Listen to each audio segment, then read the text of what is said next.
Hello, and welcome to What's Your Story? We're so delighted to have you here with us today. We have another exciting guest for you, another woman entrepreneur. We've been doing a lot of women entrepreneurs lately, probably because of my involvement in the Women Entrepreneurs Association, wouldn't you guess?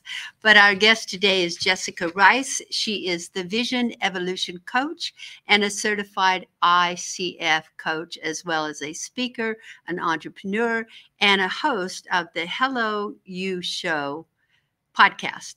So she's focused on helping visionary leaders create a lasting legacy that they love. So welcome, Jessica. We're really glad to have you here today.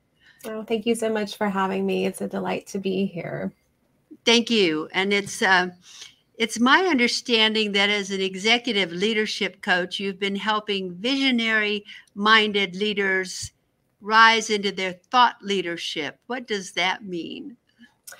Well, I work with a lot of leaders who are in tech. I have a background in technology that spanned about 15 years. And so when we're rising up in our industry, our leadership in tech, oftentimes we're thinking about what our thought leadership is. And it can feel very entrepreneurial to think about how do we bridge that gap between, following that corporate path to really standing out in a greater way. So yeah, with thought leadership, it's really about how do we express our ideas, our opinions, and the things that we feel like matter to us and how we move the industry forward. So are those the key considerations for thoughtful leadership? I think that there's a combination between thoughtful leadership and thought leadership. It's really how we show up and really think about where we want to see the industry going in the future. So if we can bring, that bigger sense of purpose and fulfillment and meaning into what it is that we do every day within our roles, within our corporate leadership and our teams, and how do we traverse the landscape and what we're bringing to the industry at large. And so thoughtful leadership is a mix of thought leadership and really being contemplative with how we approach it. I see.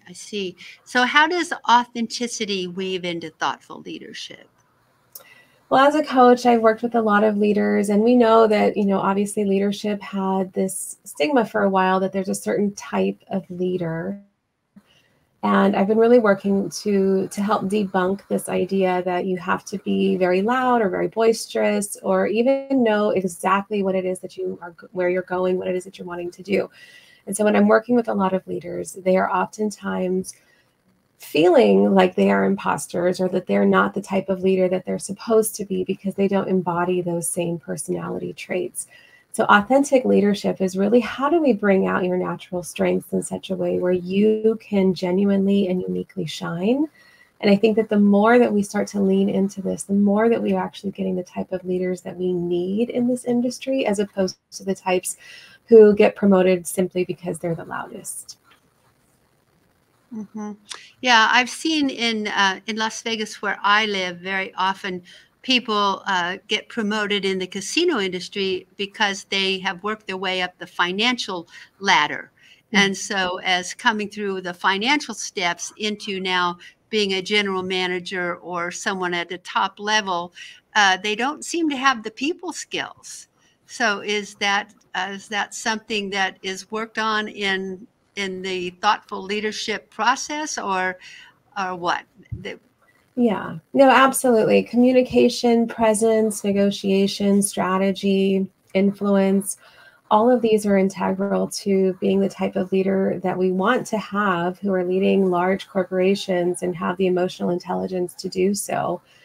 There's plenty of leaders who, they do get promoted to a certain level. Maybe they've led their teams, but now when it comes to managing up and giving executive presentations and having that kind of presence, that's where they start to feel a little bit uncertain or start wavering in their confidence.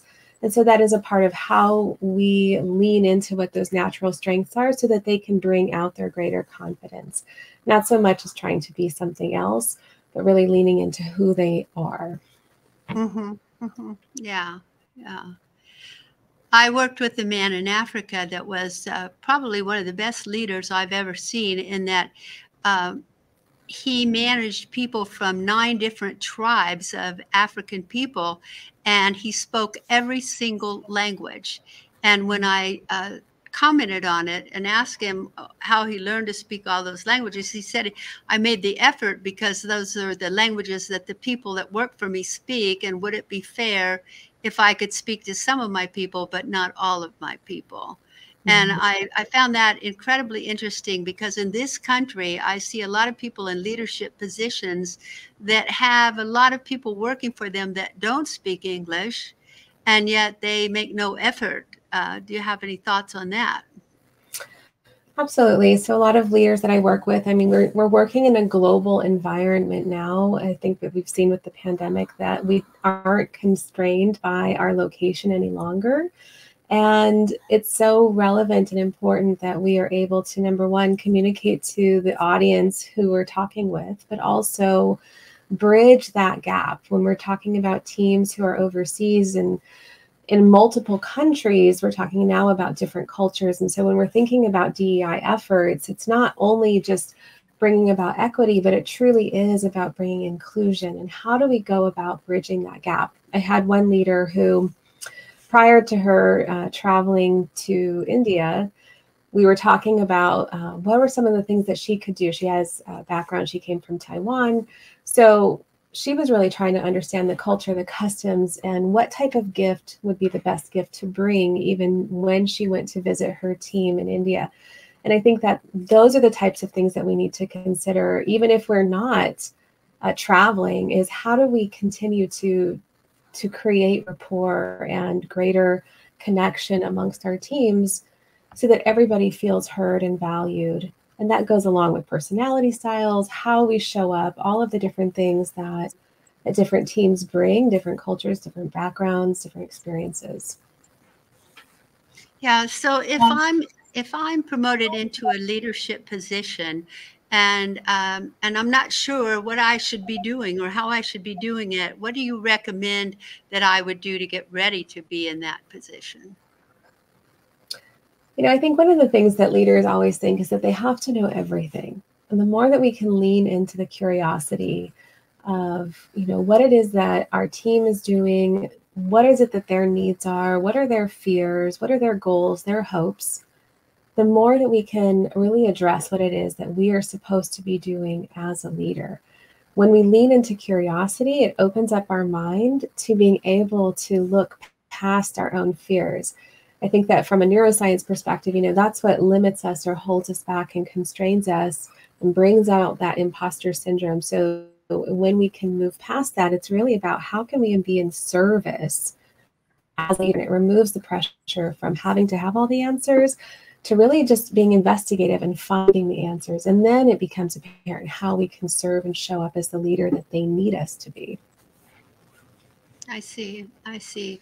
There was a survey a few years back that said that this particular survey had interviewed 500 people in leadership positions and asked them what they felt would be the 2 most important skills leaders should have in the coming century, and they said creativity and innovation. And yet, when the companies were researched, they said only 6% of the people really felt like their companies were doing anything at all with creativity and innovation. Do you find that? I think it's hard for us to lean into creativity when we are not thinking about it in the terms of, again, curiosity. How do we explore, creating systemic teams that are co-creating together? There's so much work around what we can do to bring teams together, how we can recommission our teams, how we understand who our stakeholders are, how do we speak to their needs. And when we can move into that place, it frees up our mind to actually think creatively and innovatively.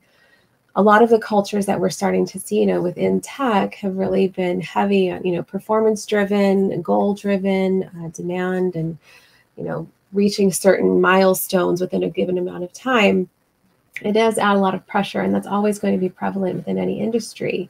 But the more that we can have teams tapping into each other, leaning into how they want to show up, how they're creating together, and celebrating with each other, that's enabling us to think more creatively. We can't come up with answers all on our own. And so in environments where, the individual is celebrated over the collective, that can also start to lead towards, interpersonal conflicts, organizational issues. The more that we can think about how we can lead as a team, how we can cooperate and collectively move the needle forward, it reduces all of those types of toxic organizational issues that we sometimes see. Does creating your legacy tie into thought leadership? I believe it does. I believe that, we all start out in our careers thinking about some dream, some way that we're, looking to contribute in a greater way. I know I did in my own career. And once we start to climb the corporate ladder for a little bit, it can start to become easy to forget that larger vision, or not, and lose sight of where we're headed. Even our trajectory becomes muddied. And so when we're thinking about thought leadership, it's really about bringing back that initial vision and what it is that you want to contribute to in a greater way. So legacy being, how do we look back on our career? How do we look back on the contributions that we've made and that we can feel like we are proud of, and that we contributed to our work, to the organization, to the people who are working in the field that we're in a positive way. Mm-hmm. Mm-hmm. And who is impacted by thought leadership? I think it's anyone who's in the industry and anyone who cares. When we're sharing our insights, when we're sharing our expertise and our knowledge, there is always someone who's going to benefit or learn. So sometimes if we hold ourselves back by feeling as though we don't know enough, we don't have anything to give, all of those saboteurs that can tend to come up and, prevent us from actually sharing our gifts, that's the greater disservice. So the more that we can start to share and say, okay, this is what I've learned in my career so far. This is what I think is true. This is where I see the industry heading. These are things that I feel passionate about and that are important. That's where the learning can start to happen. I think that's where, true thought leadership can really shine. Do you think that women sort of hold back there more so than men? I do. I see a lot of women. I think there's more women who are starting to come out now and starting to recognize their own gifts and natural strengths and prowess. And that's a couple of reasons for that, I think. But I do find that a lot of women who hold themselves back, because I think that we come back to, again, this eternal need to continually prove ourselves, our value, our worth. And once we can get into the place where we actually know it, when we know what we bring, we know the value that we have, and we're not comparing ourselves one with each other. And the more that we can celebrate each other as women, I think that helps. And the less that we're comparing ourselves with men as well, or other types of individuals who we see a gap in ourselves. So I think that the more that we start to recognize that, and then the more that the industry starts to embrace women in leadership roles, the more that we'll start seeing more female voices coming out. We see more women in leadership roles today than we ever really have in history. And yet I think a lot of women still don't feel empowered. Do you find that? Yeah, I think that it's, that's very true. I think there's a number of things that come up. One of the interesting concepts is, the different career cycles that men and women have. I think we're seeing a lot more men who are now taking, paternity leave.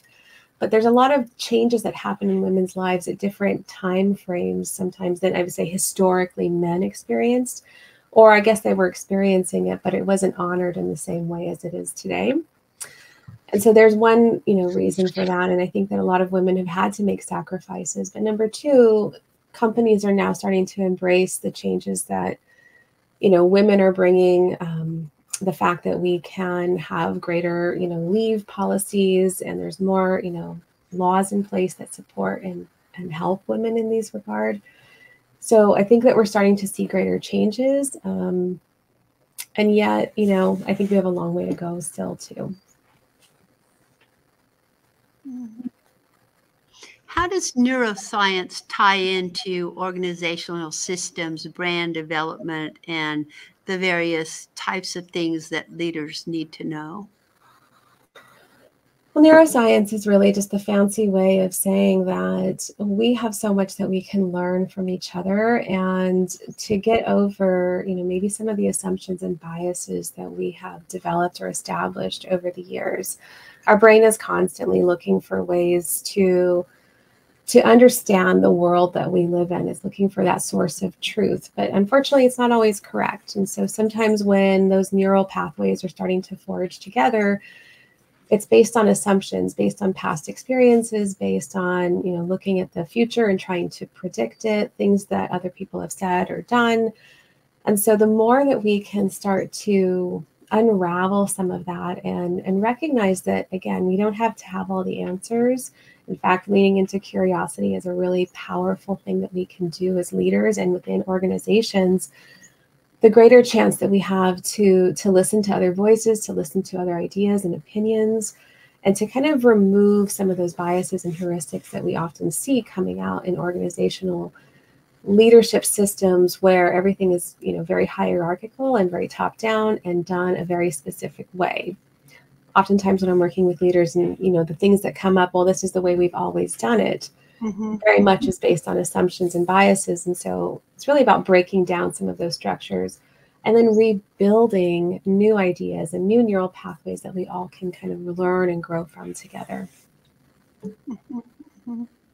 So what do you talk about on your podcast? Well, the Hello You show, it really started with this idea of talking about, overcoming adversity, rising up in leadership, focusing on women's growth. And I've had several guests on there who have definitely overcome a lot of adversity, including myself, and really how we rise up and continue to be successful despite the challenges that we've faced. I think that it's really important that we understand, because sometimes when we look at other people's success, we just assume that they've had this golden pathway or that it was incredibly easy. And what we forget is that all of us have a story and all of us have a way forward, much like your show. And the more that we can recognize that and see that in someone else, then the greater chance that we can see it in ourselves and believe it and have the self-efficacy to move forward and pursue our dreams and passions as well.